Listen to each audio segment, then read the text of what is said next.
لیکن عزازیل نامی ایک جن تھا جو ایک تو جن ہونے کی نسبت سے فرشتوں سے کچھ نہ کچھ مماثلت تھی، قرب تھا، دوسرے یہ علم میں، زہد میں، عبادت میں اتنا اونچا تھا، اتنا اونچا تھا، اتنا اونچا تھا کہ یہ ملائکہ ہی کے صف میں شامل ہوئے۔ اس نے علم بغاوت بلند کر دی جب حکم دیا گیا کہ سجدہ کرو آدم کو۔ اب یہ دیکھیے کس قدر یہ اہم مضمون ہے، اور آپ سوچ رہے ہیں یہ باتیں آج پہلی مرتبہ ہمیں اس طرح سنائی جا رہی ہیں، یہ باتیں تو علم میں آتی نہیں ہمارے۔ وجہ کیا ہے؟ آپ کو دلچسپی نہیں ان چیزوں سے۔ جدید تہذیب نے ان چیزوں کی اہمیت کو زیرو کر دیا۔ قرآن میں اہمیت ہے کہ عالم 7 جگہ یہ مضمون قرآن میں آیا کہ فرشتوں کو ہم نے حکم دیا سجدہ کرو آدم کو، سب نے سجدہ کیا۔ فسجد الملائکۃ کلھم اجمعون، سارے کے سارے، کل کے کل، سب نے مل کر سجدہ کیا آدم کو۔ اللہ کے حکم سے فوراً تعبیل کر دی، الا ابلیس ابا واستکبر وکان من الکافرین۔ ابلیس نے نہیں کیا، انکار کیا، استکبار کیا، گھمنڈ کیا۔ اور اس کو سورہ کہف میں بیان کر دیا گیا، یہ اس لیے کہ وہ اصل میں جنات میں سے تھا، اگرچہ شامل تو تھا فرشتوں میں اس وقت۔ کانا من الجن ففسق عن امر ربہ، وہ اصل میں جنات میں سے تھا، اس وجہ سے وہ اپنے رب کے اس فیصلے کے خلاف کھڑا ہو گیا، سرکشی تھی اس میں۔ یہ معاملہ اتنا اہم ہے، اب آپ سمجھیے کہ 7 مرتبہ سورہ بقرہ، سورہ اعراف، سورہ حجر، سورہ بنی اسرائیل، سورہ کہف، سورہ طٰہٰ، سورہ صاد، 6 مکی صورتوں میں ذکر ہے یہ، اور ایک مدنی صورت سورہ بقرہ۔ ان میں سے اکثر مقامات پر پھر جب اللہ نے کہا کہ اچھا تم نے یہ سرکشی کی ہے اور ہمارے حکم کی خلاف ورزی کی ہے تو یہاں سے نکل جاؤ، دفع ہو جاؤ، تم مردود ملعون، ان علیک لعنتی الی یوم الدین، اب تجھ پر لعنت رہے گی میری قیامت کے دن۔ اس نے کہا اچھا پروردگار پھر مجھے ذرا مہلت دے دے، رب فانظرنی الی یوم یبعثون، قیامت تک میری زندگی طویل کر دے۔ فذهب فانک من المنظرین، کہہ دیا اچھا جاؤ، تمہاری یہ درخواست بھی ہم نے قبول کی۔ انہوں نے کہا پروردگار اب میں اس آدم کو بھی گمراہ کر کے چھوڑوں گا اور آدم کی نسل کو تباہ کر کے چھوڑوں گا۔ انتہائی شدید چیلنج کے انداز میں یہ قرآن مجید میں 4-5 مرتبہ میں نے صرف 2 جگہ سے آپ کو اس وقت کوٹ کر کے سنایا تھا۔ سورہ اعراف میں اللہ تعالیٰ فرماتے ہیں قال، اس پر ابلیس نے کہا فبما اغویتنی، تو اے رب جو تو نے مجھے گمراہ کیا ہے، مجھے ذلیل کر دیا، مجھ پر فوقیت دے دی، اس کو انا خیر منہ، میں اس سے بہتر ہوں، خلقتنی من نار وخلقتہ من طین، بنایا تو نے مجھے آگ سے اور اس کو بنایا مٹی سے، پھر مجھ سے مطالبہ کہ میں سجدہ کروں اور میں نے سجدہ نہیں کیا تو تو نے مجھے ملعون قرار دے دیا۔ قال فبما اغویتنی لاقعدن لهم صراطک المستقیم، اب میں یہ نسل آدم کے لیے اس کو برباد کرنے کے لیے تیری سیدھی راہ کے اوپر دھات میں بیٹھوں گا، سیدھے راستے پر چلنے نہیں دوں گا۔ ثم لآتینہم من بین ایدیہم، پھر میں ان پر حملہ آور ہوں گا ان کے سامنے سے بھی، ومن خلفہم ان کے پیچھے سے بھی، وعن ایمانہم ان کے داہنی جانب سے بھی، وعن شمائلہم اور ان کے بائیں جانب سے بھی، ولا تجد اکثرہم شاکرین، اور تو دیکھے گا کہ ان کی اکثریت تیری شکر گزار بندوں پر مشتمل نہیں۔ یہ چیلنج اور ایک چھوٹا سا چیلنج جو سورہ صاد میں آیا ہے، اور یہاں تو اس نے اللہ کے جلال کی قسم کھا کر کہا قال فبعزتک لأغوینہم اجمعین، اے رب تیری عزت، تیرے جلال کی قسم ہے میں ان سب کو گمراہ کر کے چھوڑوں گا، الا عبادک منہم المخلصین، سوائے ان میں سے وہ کچھ لوگ جنہیں تو خالص اپنا بندہ بنا لے، جنہیں تو اپنا بندہ بنا لے، مخلص نہیں، مخلص یہ مفعول ہے، فاعل نہیں ہے، جسے تو بنا لے۔ بعض لوگوں کو اللہ چن لیتا ہے، وہ اجتباکم، تمہیں چن لیا ہے، استفاء اجتباء، وہ بچیں گے جن کو تو اپنی خاص امان میں لے لے گا، باقی میں سب کو گمراہ کر کے چھوڑ۔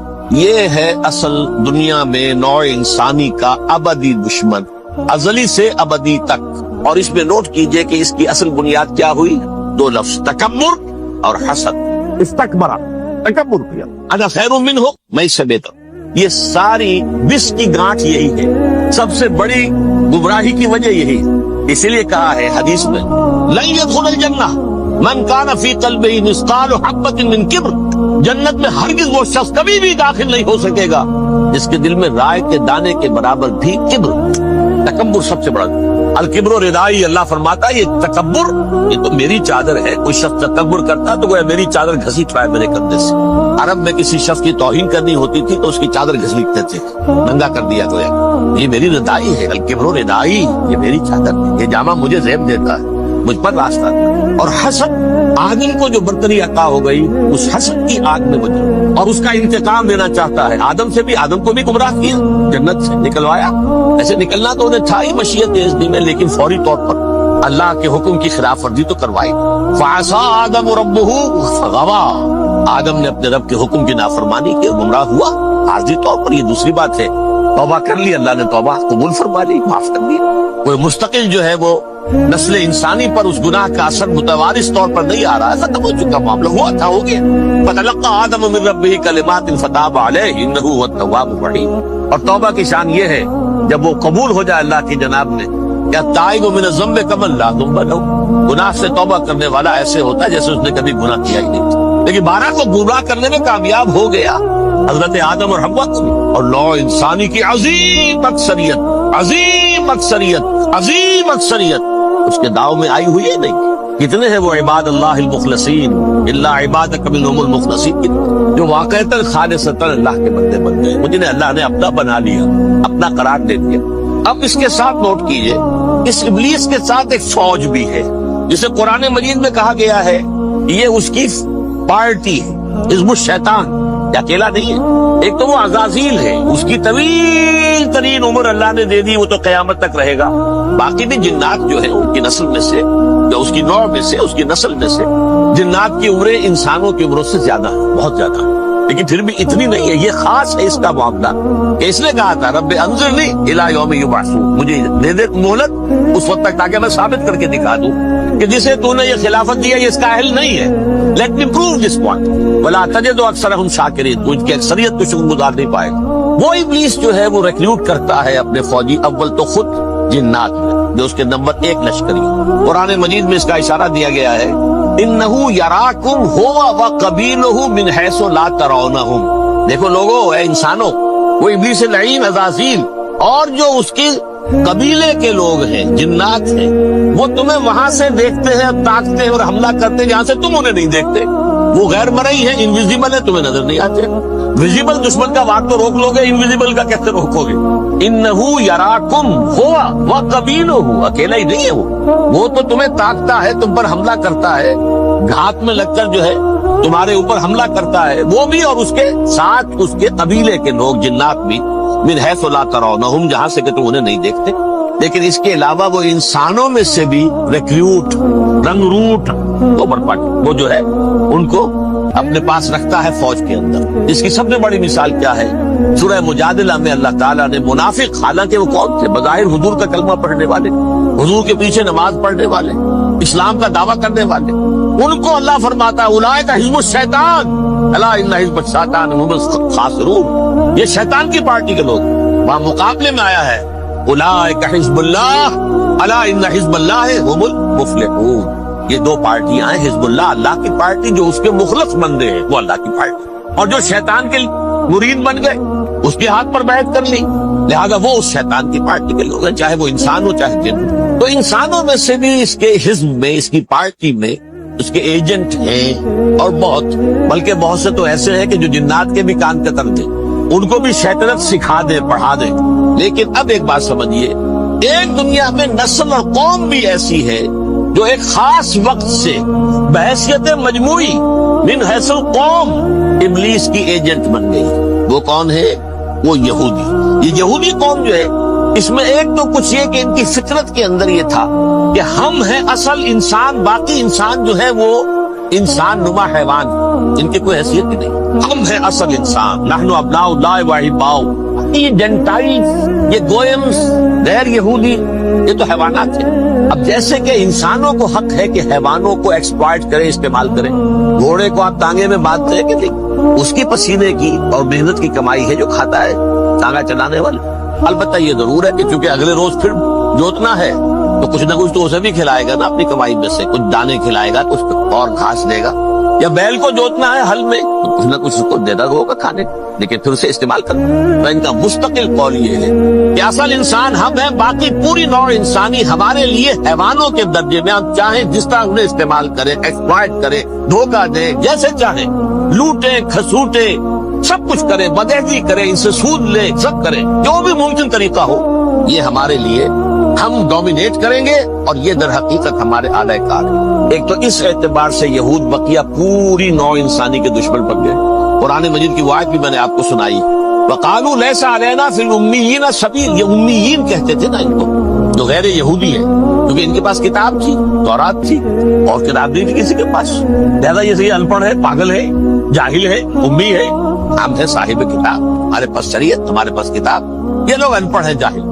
لیس علینا فی الامیین سبیل، ان امیین کو ہم لوٹیں کھسوٹیں، دھوکہ دیں، فریب سے جو کریں، چوری کریں، ڈاکہ ڈالیں، جیب کے قطرے، جس طرح بھی کریں ہمارے لیے جائز ہے، ہمارے اوپر کوئی گرفت نہیں ہوگی۔ اللہ تعالیٰ ہم سے یہ نہیں پوچھے گا تم نے جھوٹ کیوں بولا تھا اس کے ساتھ، تم نے وعدہ خلافی کیوں کی تھی اس کے ساتھ، تم نے کیوں دھوکہ دیا تھا اس کو، تم نے کیوں اس کا مال جو ہے غبن کر لیا تھا، ہڑپ کر لیا، نہیں، ہم پر کچھ نہیں ہے۔ اس اعتبار سے ایک تو یہ انسانیت کی دشمنی ان کی گھٹی میں پڑ گئی، اس غلط خیال کی وجہ سے۔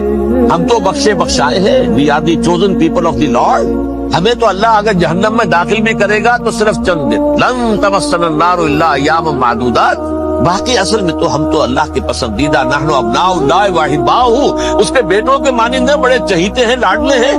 یہ باقی دنیا، باقی انسان ہماری چراہ گاہ ہے، جیسے چاہے چریں، جس طرح چاہے ہڑپ کر دیں۔ یہ تو ان کا پہلے سے مستقل معاملہ تھا، لیکن اس کے بعد ان کی تاریخ میں ایک دور وہ آیا جب حضرت مسیح علیہ السلام ان میں مبعوث کیے گئے۔ یہ 1400 سالہ تاریخ کا کلائمیکس ہے یہود کی۔ جب کتاب انہیں دی گئی تھی تورات حضرت موسیٰ کے ذریعے، وہ 1400 قبل مسیح کا واقعہ ہے۔ اس وقت سے لے کر اللہ کا وہ فضل ان پر ہوا، وہ فضل ان پر ہوا کہ کوئی ایک لمحہ ایسا نہیں آیا 1400 برس میں کہ ان کے ہاں کوئی نہ کوئی نبی موجود۔ یہ تار ٹوٹا ہی نہیں، 2 سے شروع ہوا، موسیٰ ہارون علیہ السلام، اور 1400 برس کے بعد پھر آخری 2 ہیں، عیسیٰ اور یحییٰ علیہ السلام، یوں سمجھ لیجئے، اور اس کے درمیان یہ تار ہے، اور اس تار میں کوئی ایک لمحہ ایسا نہیں آیا کہ کوئی نبی موجود۔ اس میں اتار چڑھاؤ بہت سے آئے، اس کا وہ میرا موضوع نہیں ہے اس وقت۔ قبل مسیح کی تاریخ جو ہے وہ میرا موضوع نہیں ہے۔ قرآن مجید میں سورہ بنی اسرائیل کے پہلے رکوع میں اس کا تذکرہ موجود ہے۔ وَقَضَيْنَا إِلَىٰ بَنِي إِسْرَائِيلَ فِي الْكِتَابِ لَتُفْسِدُنَّ فِي الْأَرْضِ مَرَّتَيْنِ وَلَتَعْلُنَّ عُلُوًّا كَبِيرًا، 2 مرتبہ ان پر عذاب کے کوڑے برسے، پہلے اشوریوں کے ذریعے سے جو شامی تھے، سیرینز اشوری کہلاتے، پھر بابلیوں کے ذریعے سے یعنی عراقیوں کے ذریعے سے، بیبیلونیا نام تھا عراق کا پہلے، ان پر بہت بڑی بڑی تباہیاں آئیں، اللہ تعالیٰ کی طرف سے عذاب آئے۔ اس کے بعد پھر دوسرے دور میں دوسرا اقتدار کا دور آیا، خربستیاں بڑھ گئیں، تو پہلے گریکس کے ذریعے سے، یونانیوں کے ذریعے سے، اور پھر رومیوں کے ذریعے سے پسوایا گیا۔ یہ دور گزر چکے تھے ان پر، 2 عروج کے دور اور 2 زوال کے دور۔ بڑی چھوٹی سی کتاب ہے، تنظیم اسلامی کا تاریخی پس منظر، شاید 6-7 روپے کی ہوگی، اس کو آپ دیکھیں گے تو اس میں اس کا پورا نقشہ آپ کو مل جائے گا۔ ویسے تو یہ کہ میری جو ذرا بڑی کتاب ہے، سابقہ اور موجودہ مسلمان امتوں کا ماضی، حال اور مستقبل، اس میں میں نے ان معاملات کو بڑی تفصیل سے بیان کیا۔ بہرحال یہ جو دور تھا ان کا 1400 سالہ، وہ اونچ نیچ سے ہوتا ہوا جب آیا ہے حضرت مسیح کی بعثت پر، تو ان کی شرارت کی انتہا یہ ہو گئی کہ اللہ تعالیٰ نے مسیح کو رسول بنا کر بھیجا، رسولاً الی بنی اسرائیل۔ حضرت موسیٰ اور حضرت عیسیٰ کے درمیان رسول کوئی نہیں ہے، سب نبی۔ حضرت موسیٰ رسول تھے اور حضرت عیسیٰ رسول، درمیان میں داؤد ہو، سلیمان ہو، یشعیاہ ہو، زکریا ہو، یہ سب نبی ہے، یحییٰ نبی ہے، رسول نہیں ہے، لہذا وہ شہید کر دیے گئے۔ رسول شہید نہیں ہو سکتا، قتل نہیں ہو سکتا، لیکن عیسیٰ اور موسیٰ کے درمیان 1400 برس ان کے جو ہیں، اس کا کلائمیکس ہے حضرت مسیح علیہ السلام کی بعثت، اور حضرت مسیح علیہ السلام کو جسے اللہ نے اپنی روح قرار دیا، روح منہ، کلمتہ القاہا الی مریم، اللہ کا کلمہ، عظیم ترین معجزات۔ انہوں نے کیا کہا؟ یہ ولد الزنا ہے، حرام زادہ ہے، معاذ اللہ، نقل کفر نباش، یہ جادوگر ہے، یہ مرتد ہے، یہ واجب القتل۔ اصل حکومت اس وقت رومیوں کی تھی حکومت، لیکن انہوں نے انہیں آٹونومی دے رکھی تھی، اپنے مذہبی معاملات تم خود طے کر سکتے۔ تو کائفاس جو اس وقت کا ان کا ہیڈ ربائی تھا سب سے بڑا، اس کی عدالت نے فیصلہ کیا مسیح کو سولی چڑھا دیا جائے۔ پائلیٹس پونٹس، اس کے پاس ان کی ازداج پہنچ گئی، یہ ہمارا مجرم ہے مذہبی، یہ مرتد ہے، یہ کافر ہے، یہ جادوگر ہے، یہ واجب القتل ہے، اسے قتل کر سولی چڑھا دو۔ خیر وہ لمبی بات ہو جائے گی، اس نے تو اپنے ہاتھ دھوئے کہ صاحب ہمارے پاس کوئی جرم نہیں ہے اس کے خلاف، تم کہتے تو ٹھیک ہے سولی چڑھا دے۔ یہ دوسری بات ہے کہ اللہ نے حضرت مسیح کو اٹھا لیا آسمان پر، ان کی جگہ وہ شخص سولی چڑھا جس نے غداری کر کے گرفتار کروایا تھا، جوڈاس اسکریوٹ، اس کی شکل اللہ نے بدل دی حضرت مسیح کی سی، اور حضرت مسیح کو فرشتے اٹھا کے اوپر لے گئے، وہ زندہ آسمان پر اٹھا لیے گئے۔ اور یہ ساری تفاصیل نہ قرآن میں ہے نہ حدیث میں، یہ انجیل میں ہے. لیکن انجیل کون سی؟ برناباس کی. Gospel of the lord according to saint Barnabas. یہ حواریین مسیح میں سے تھے، لیکن عیسائی ان کو تسلیم نہیں کرتے، ان کی بائبل کو صحیح نہیں مانتے، کینونیکل نہیں مانتے. 100 انجیلیں تھی، 104 تھی جن میں سے 4 چنی ہیں انہوں نے. یہ بتی اور جان اور مرقس مارکس یہ ہے. تو یہ 4 انجیلیں ہیں انہوں نے تسلیم کی کہ یہ کینونیکلز ہیں، یہ تو ہیں حقیقی. باقی جو ہے 100 اس کو وہ تسلیم نہیں کرتے. ان میں سے ایک ہے یہ برناباس. اس میں یہ تفسیر ہے کہ اللہ تعالیٰ نے اس شخص کی، جیوڈاس کی، یہودا جیوڈاس اس کو انگریزی میں کہتے ہیں، اس کی شکل بدل دی حضرت مسیح کی. سی وہ گرفتار ہوا، وہ سولی چڑھا. وہ غدار تھا، غداری کی سزا اسے ملنی تھی، وہ مل گئی. حضرت مسیح کو فرشتے 4 اٹھ رہے ہیں. جس کوٹڑی میں حضرت مسیح مقیم تھے، ایک باغ کے اندر وہ کوش تھے، اس کی چھت پھٹی ہے. 4 فرشتے آئے ہیں، حضرت مسیح کو اٹھا کر لے گئے ہیں. چھت برابر ہو گئی ہے. اس کے بعد وہ شخص پکڑا گیا. بہرحال حضرت مسیح کو اللہ نے اٹھا دیا آسمان. لیکن وہ دن ہے کہ اس قوم کو اب مغضوب علیہم قرار دے دیا. نوٹ کر دیجئے، اصل میں تو ہونا یہ چاہیے تھا کہ رسول کی جان کے در پہ جب کوئی امت ہو جاتی تھی تو اللہ کا قاعدہ یہ تھا کہ اس امت کو نسیہ منسیہ کر دیا. حضرت نوح کی قوم کو ختم کیا یا نہیں؟ حضرت ہود کی نگاہوں کے سامنے قوم عاد برباد کی گئی یا نہیں؟ حضرت صالح کی نگاہوں کے سامنے قوم سمود برباد ہوئی. یہ اللہ کا قاعدہ رہا. صدوم اور عمورہ کی بستیاں حضرت لوط علیہ السلام جہاں بھیجے گئے، مدین کا علاقہ جہاں حضرت شعیب بھیجے گئے، آل فرعون جن کی طرف موسیٰ کو بھیجا گیا، سب ہلاک کر دیے. کیونکہ رسولوں کے بارے میں اللہ کا ذات، نبیوں کے بارے میں یہ بات نہیں ہے. نبی آیا، اس نے دعوت دی، جس نے مان لیا اچھا کیا، اپنے لیے اچھا کیا، نہیں مانا اس کی اپنی جو ہے آپ برباد ہو گئی. دنیا میں کوئی فیصلہ اس کا نہیں. لیکن رسولوں کا معاملہ یہ ہوتا ہے کہ دنیا میں وہ اللہ کی عدالت بن کر آتے ہیں. مانو گے تو بچو گے، نہیں مانو گے ہلاک. تو اس اعتبار سے وہ مستحق تو ہو چکے تھے اس کے کہ انہیں ہلاک کر دیا جائے. اب اللہ کی کوئی خصوصی مشیت ہے، اس میں کیا حکمت ہے وہ ہے ایک حکمت میں بعد میں اگر وقت ہوا تو بتاؤں گا. فیصلہ یہ کیا اللہ نے کہ حضرت مسیح کو تو اٹھا لیا زندہ، اور ان کی رسی ابھی مزید دراز کر دی، کہ ان کو ابھی مہلت دے دی کہ تمہیں آخری 30 سال، جس کو عذاب اکبر کہتا ہے قرآن. سورہ سجدہ جو حضور ہر جمعے کی پہلی رکعت میں فجر میں پڑھتے تھے، وَلَنُذِيقَنَّهُم مِّنَ الْعَذَابِ الْأَدْنَىٰ دُونَ الْعَذَابِ الْأَكْبَرِ لَعَلَّهُمْ يَرْجِعُونَ.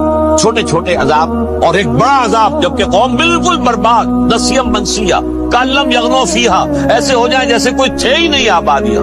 لا یرا الا مساکنہم، اب ان کے مسکن نظر آتے، مکین نظر نہیں آتے. یہ عذاب اکبر جو ہے وہ ان پر نہیں آیا، حالانکہ وہ مستحق ہو گئے تھے اسی وقت. اس کو یوں سمجھیے کہ کسی شخص کو پھانسی کا حکم تو ہو جائے، ایگزیکیوشن نہیں ہوتا ہے. کئی سال گزر جاتے ہیں پڑے ہوئے، اور معاملات جو ہے وہ چلتے رہتے ہیں. یہ معاملہ ہوا اس کے ساتھ، ورنہ یہ مستحق ہو چکے تھے آخری بربادی تباہی کے. عذاب استیصال، جڑ سے کاٹ دینے والا عذاب، وہ آ سکتا تھا ان پر اسی وقت، لیکن اللہ نے ان کو مہلت دراز کی.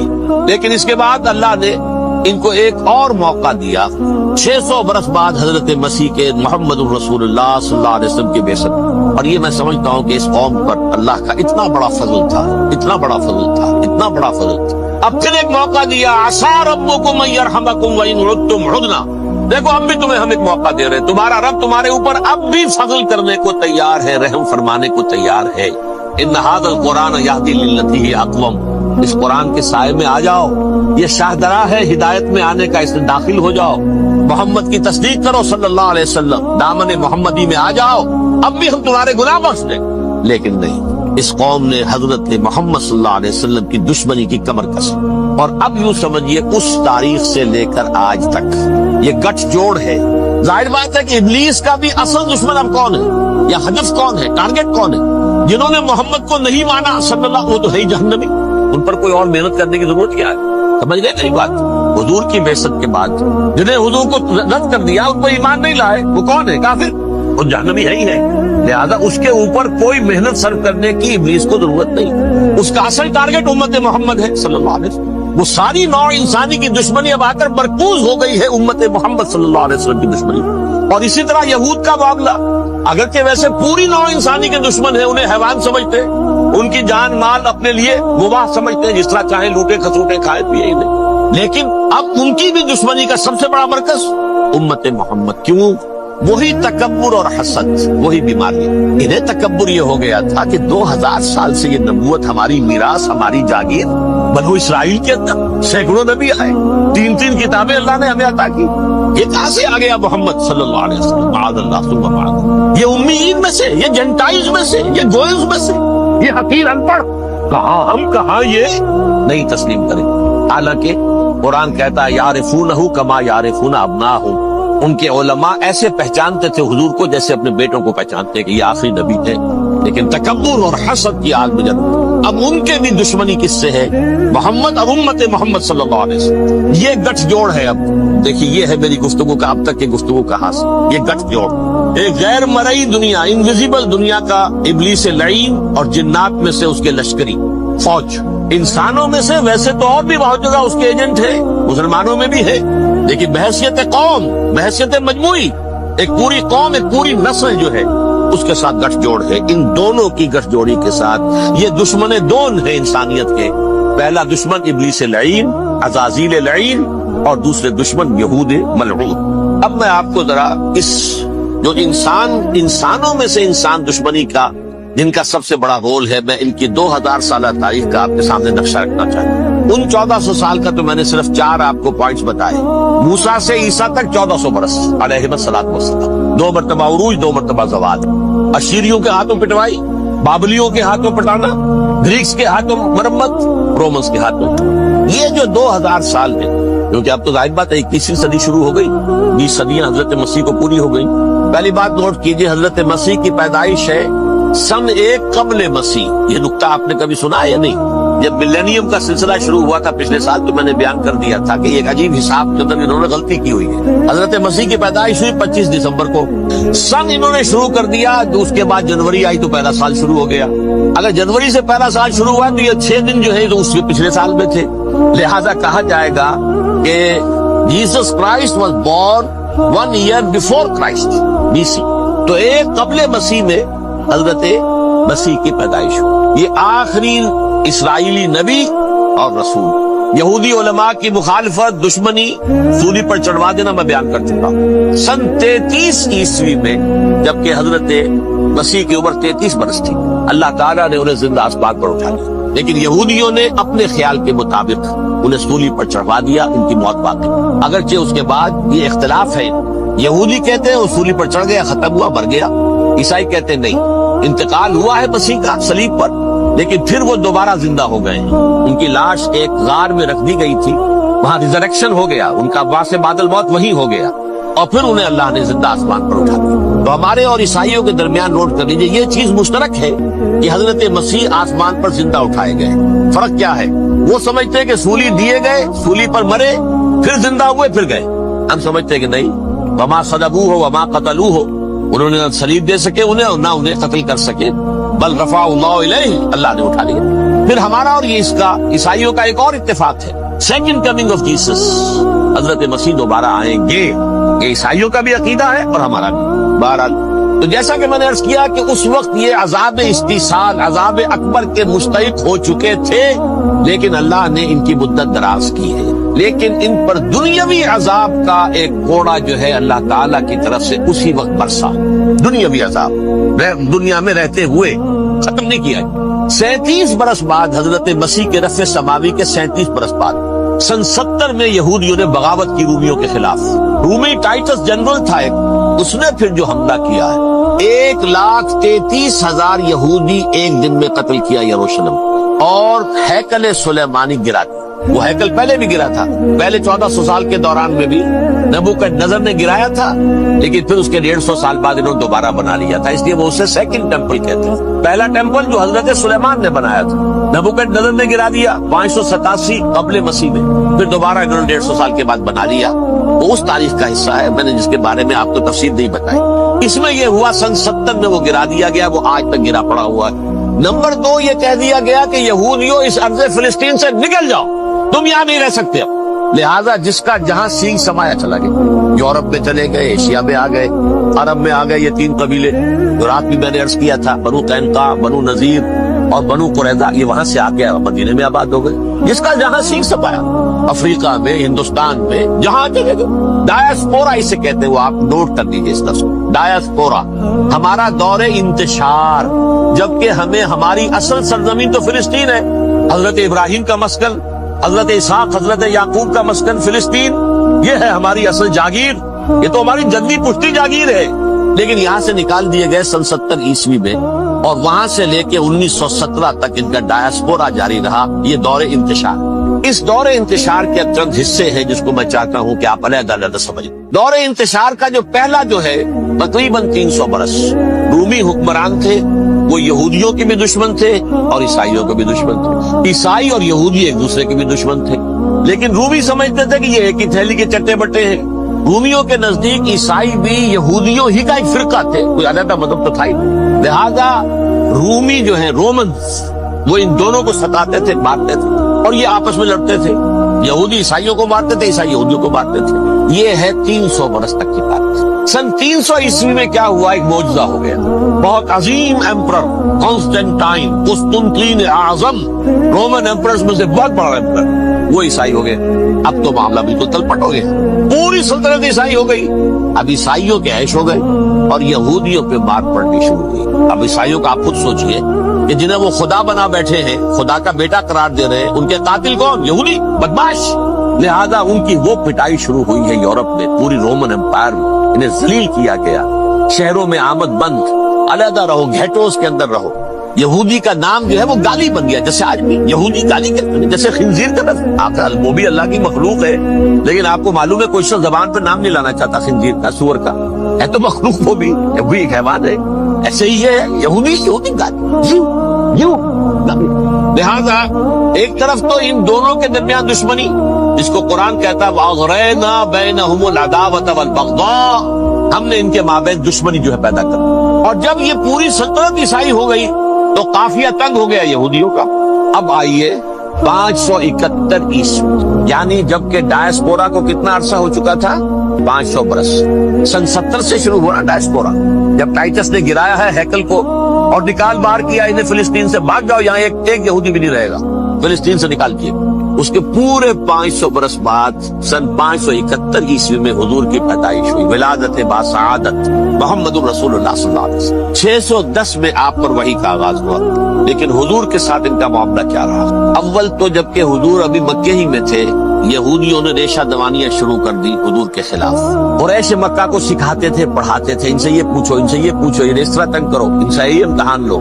یہ آپ کے علم میں سورہ بنی اسرائیل میں، سورہ کہف میں وہ سوالات جو امتحانی سوالات آئے تھے، ذوالقرنین کون تھا، اصحاب کہف کون تھے، تم رسول بنے پھرتے ہو تو بتاؤ، اور یہ روح کی حقیقت کیا بتاؤ، یہ ساری ریشہ دوانیاں کر رہے تھے بیٹھے ہوئے ابھی وہیں پر، حضور ابھی پہنچے بھی نہیں۔ ہجرت فرما کر حضور تشریف لے آئے تو حضور نے جسے ماسٹر سٹروک کہا جائے گا، یعنی اسٹیٹس مین شپ کا ماسٹر سٹروک، آپ نے مدینے میں آتے یہودیوں کے ساتھ پیکٹ کر دیا، جوائنٹ ڈیفنس پیکٹ آف مدینہ، کہ اگر مکے والے ہم پر حملہ کریں گے تو ہم مل جل کر ایک قوم کی حیثیت سے مقابلہ کریں گے۔ یہ میثاق مدینہ کہلاتا ہے، جس کے بہت غلط معنی پہنائے جا رہے ہیں آج کل۔ بہرحال میں موضوع میرا چونکہ یہ نہیں، میں ادھر نہیں جاؤں گا، لیکن ہوا کیا، ہر مرتبہ یہ قیادت کے مرتکب ہوئے، ان نے جو عہد کیے تھے ان سے پھرے، اندر ہی اندر سازش، ریشہ دوانی، حضور کی بدترین دشمنی۔ سورہ نساء کی آیت نمبر 12 میں 14 میں 13 میں فرمایا ہے لا تزال تطلع علی خائنۃ منہم، اے نبی ہمیشہ آپ کے علم میں ان کی طرف سے خیانتیں، بددیانتیاں آتی رہیں گی، اور بار بار وہ مسلسل جنگ کی آگ بھڑکاتے تھے، قریش کو دعوت دیتے، آؤ آؤ آؤ، ہم اندر سے بغاوت کر دیں گے، تم آؤ تو صحیح، ختم کریں محمد کو اور اہل ایمان کو صلی اللہ علیہ وسلم رضی اللہ تعالیٰ عنہ اجمعین۔ لیکن پھر جب وہ آتے تھے تو یہ دبک جاتے تھے، ان میں ہمت نہیں تھی، میدان کے مرد نہیں رہے تھے۔ یہ سورہ حشر میں ان کا نقشہ کھینچا گیا ہے، کھلے میدان میں مقابلے کی اس کے اندر صلاحیت ہی نہیں، یہ تو فتیلوں کے پیچھے سے، جیسے عورتیں کہیں دیہات میں لڑائی ہوتی ہے تو مرد جو ہے گلیوں میں لڑتے ہیں، عورتیں اوپر سے پتھر پھینکتی ہیں، بس وہ کام یہ کر سکتے تھے، من ورائے جدر، فصیلوں کے پیچھے سے، جنگ میں میدان میں نہیں آ سکتے۔ بہرحال قرآن مجید میں ہے یہ سورہ مائدہ کی آیت نمبر 64، کلما اوقدوا نارا للحرب اطفاها اللہ، اکثر و بیشتر مواقع پر تو یہ جب آگ بھڑکاتے تھے جنگ کی، اللہ اسے بجھا دیتا تھا، لیکن بہرحال اس کے باوجود جنگیں ہوئی، غزوہ بدر، غزوہ احد ہوئی کہ نہیں۔ یہ ساری اس اصل شرارت میں، اور اس کے نتیجے میں حضور نے پھر ایک ایک کر کے 3 قبیلوں کو سزا دی۔ غزوہ بدر کے فوراً بعد بنو قینقاع نکالے گئے، غزوہ احد کے فوراً بعد بنو نذیر نکالے گئے، اور غزوہ احزاب کے بعد بنو قریظہ نکالتی ہے۔ یہ تو میں نے آپ کے سامنے رکھ دیا صرف حضور کے زمانے میں ان کا کیا کیا رہا۔ دشمن، رات بھی ہم نے وہ آیت پڑھی تھی، لَتَجِدَنَّ أَشَدَّ النَّاسِ عَدَاوَةً لِلَّذِينَ آمَنُوا الْيَهُودُ وَالَّذِينَ أَشْرَكُوا، اہل ایمان کی دشمنی میں شدید ترین تم پاؤ گے یہودیوں کو اور مشرکین بھی بعد میں ہے، پہلے یہود۔ حضور کے بعد کیا ہوا اب یہ نوٹ کیجئے، یہ ان کی تاریخ کا دوسرا دور۔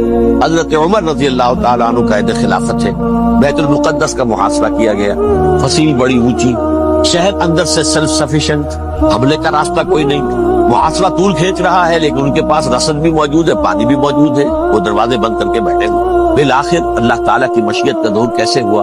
ان کے کچھ علماء آئے فصیل پر، کہا دیکھو مسلمانوں، تم قیامت تک بھی یہاں پڑے رہو گے محاصرہ کر کے، ہمارا یہ شہر فتح نہیں۔ ہاں، ایک درویش بادشاہ کے ہاتھوں یہ شہر فتح ہونا ہے، لیکن تمہارے اندر ہمیں وہ نظر نہیں آ رہا۔ ابو عبیدہ بن الجراح رضی اللہ تعالی عنہ امین هذه الامہ، تو فوراً ذہن گیا وہ درویش بادشاہ مدینے میں بیٹھا ہوا ہے عمر رضی اللہ تعالی۔ اب ایک اور عمر بھی ہے جو قندھار میں بیٹھا ہے، نقشہ وہی ہے، سادگی کی حد تک نقشہ وہی، بالکل وہی، اپنی آنکھوں سے دیکھا وہی سادگی۔ عمر اول عمر ثانی تھے عمر بن عبد العزیز۔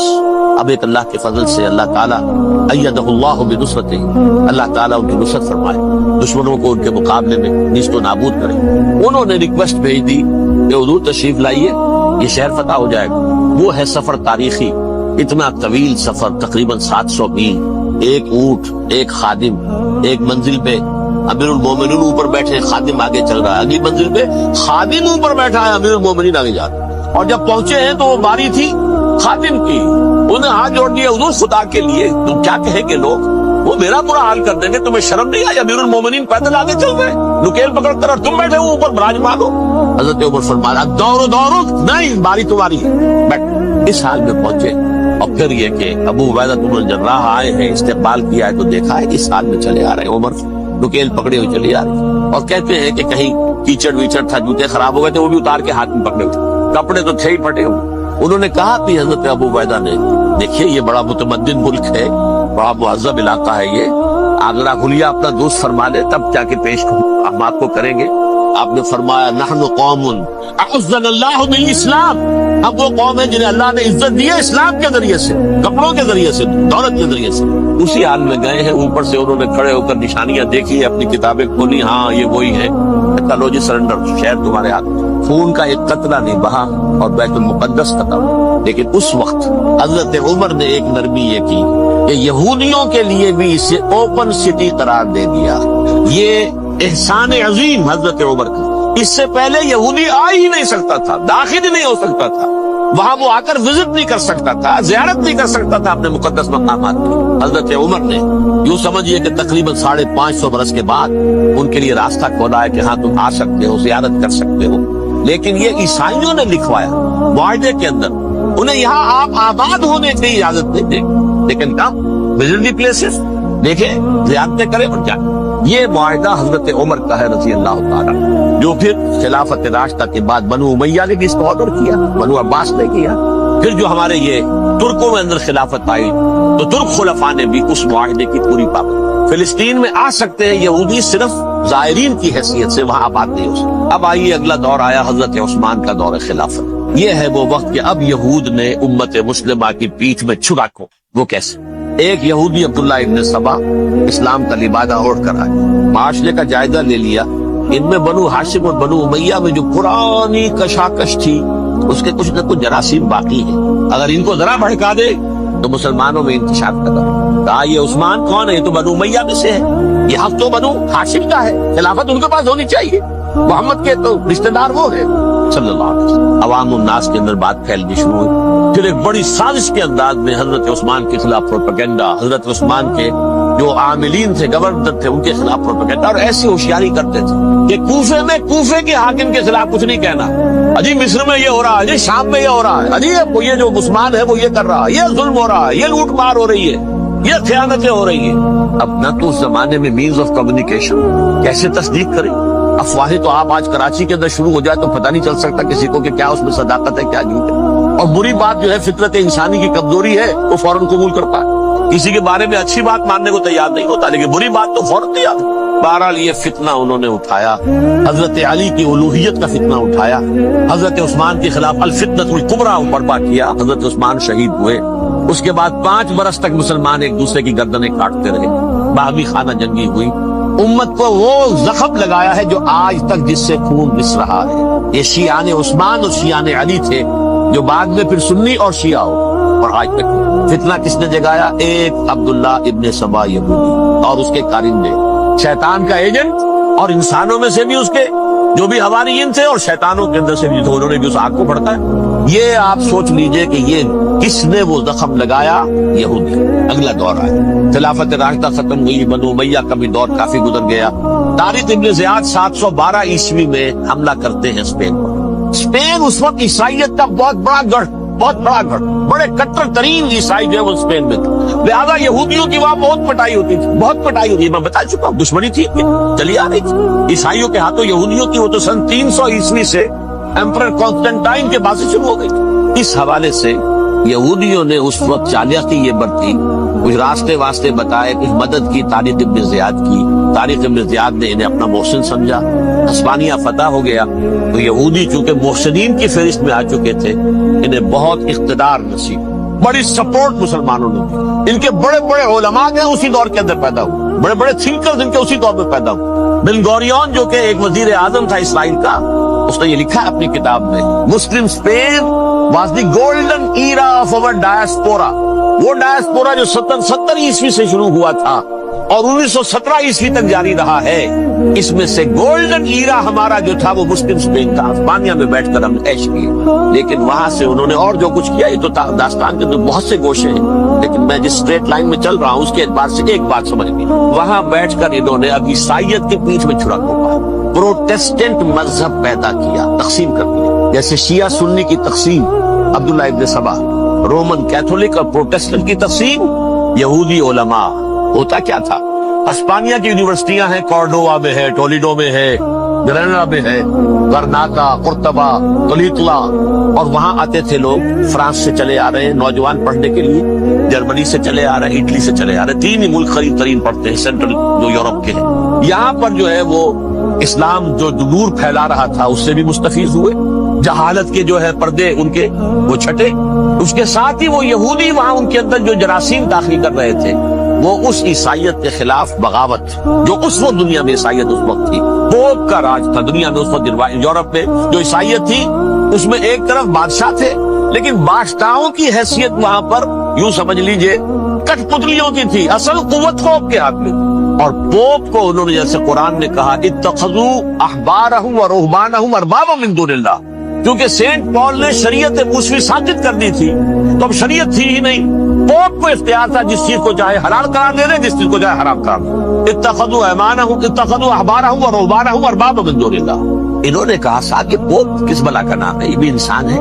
بات تو ٹھیک تھی نا, اصل حیثیت تو کتاب کی ہونی چاہیے, ڈیوائن بک, ریویلڈ اسکرپٹ. لہذا یہ کتاب ہر شخص پڑھ سکتا ہے.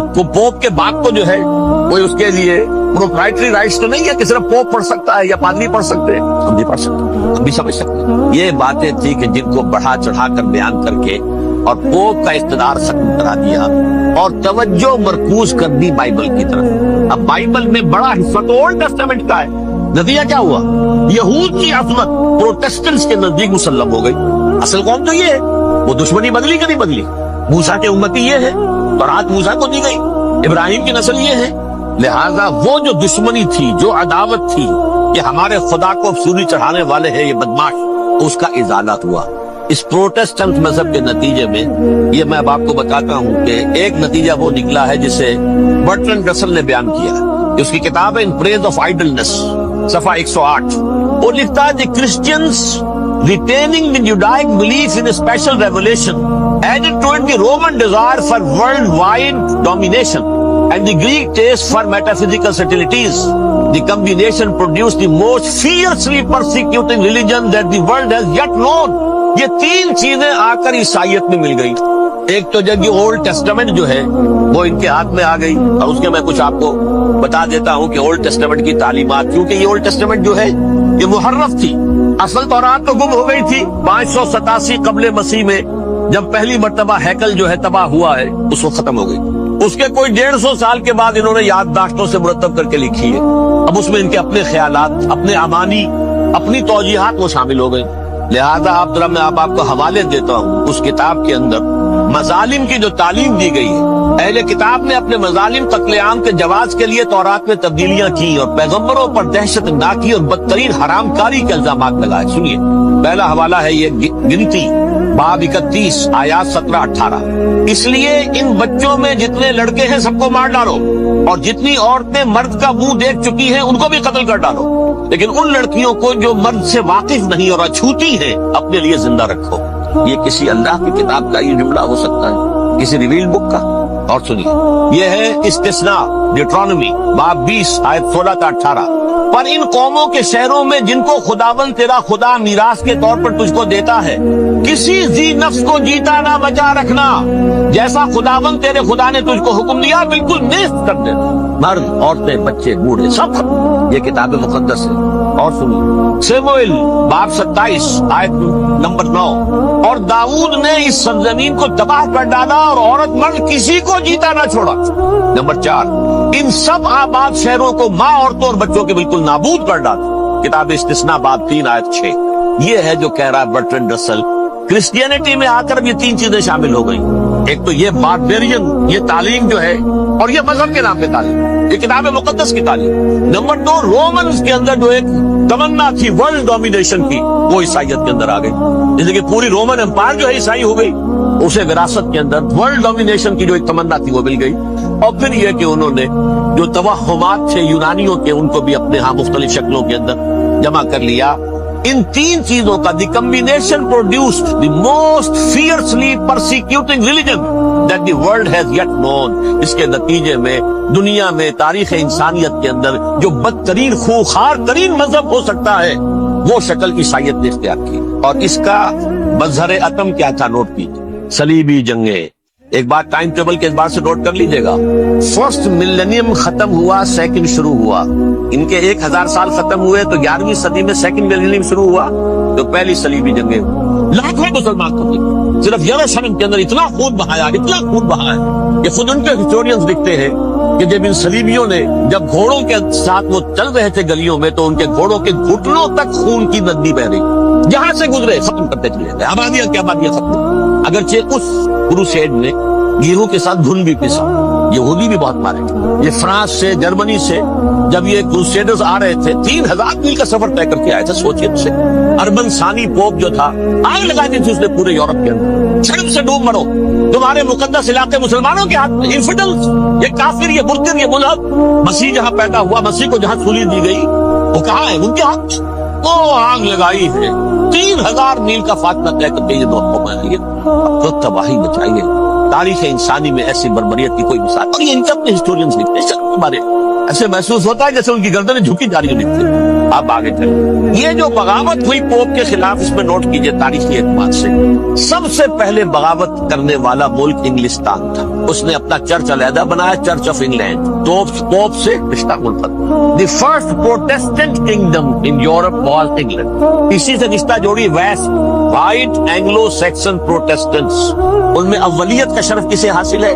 برطانیہ شریف کو۔ یہاں پر انہوں نے اب ایک بہت بڑا جو کارنامہ کیا، پوپ کی گرفت کم ہوئی یورپ پر سے، پروٹیسٹنٹ مذہب کا فروغ ہوا، تو انہوں نے سود کی اجازت حاصل کر۔ جب تک پوپ کی حکومت تھی سود حرام تھا، جو ٹرانزیکشن، نہ انٹرسٹ نہ یوزری، کچھ بھی نہیں۔ پروٹیسٹنٹس کے ذریعے سے سود کی اجازت حاصل کر، اس کے بعد بڑے بڑے بینک بنا کر بیٹھ گئے، house of Rothschild, house of Goldsmiths, یہ عمران خان صاحب کے جو خطر جو تھے، گولڈ سمتھ، یہ بینک، بڑی بڑی فیملیز۔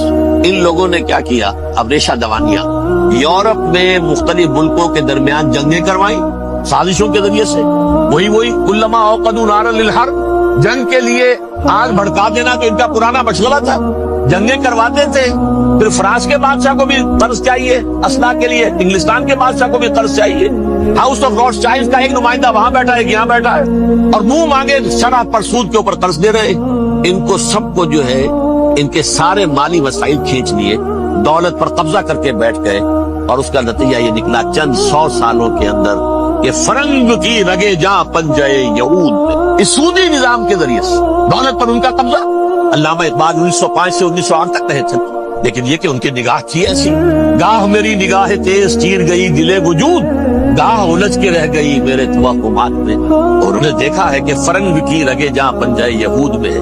ابھی ہٹلر کا تو وجود بھی نہیں تھا, بعد میں ہٹلر کو محسوس ہو گیا نا واقعتاً ہمارا اصل دشمن یہ یہودی ہے جو یہاں پر بیٹھا ہو, جو ہمارا خون چوس رہا ہے. آخر یوں ہی تو نہیں, دماغ اس کا ایسے تو خراب نہیں ہو گیا.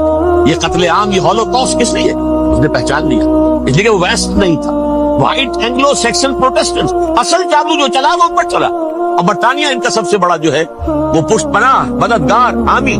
اس کے ساتھ ساتھ انہوں نے کوشش کی, یہ ترک خلفاء بیچارے, مرد بیمار تو بن چکا تھا یورپ کے اندر, زوال سے 2-4 ہو چکی تھی ترکی خلافت, انہوں نے بھی محل بنائے تھے.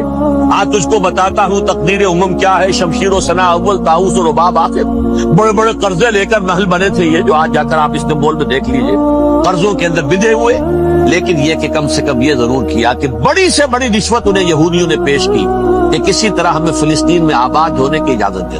لیکن this goes to their credit, انہوں نے کہا نہیں, یہ معاہدہ جو عمر نے کیا تھا رضی اللہ تعالی عنہ اس کو میں نہیں بدل سکتا. تم جاؤ, جا کے زیارت کرو, جاؤ, تم وہاں آباد نہیں ہو سکتے, کیونکہ ترکی کا زیر ادگی تھا نا علاقہ. سلطنت عثمانیہ میں شامل تھا پورا ویسٹ ایشیا, پورا ایسٹ یورپ, پورا شمالی افریقہ, 3 بر اعظموں پر پھیلی ہوئی تھی سلطنت عثمانیہ, خلافت عثمانیہ. 400 برس تک خلافت ان کے ہاں رہی ہے. انہوں نے نہیں مانا.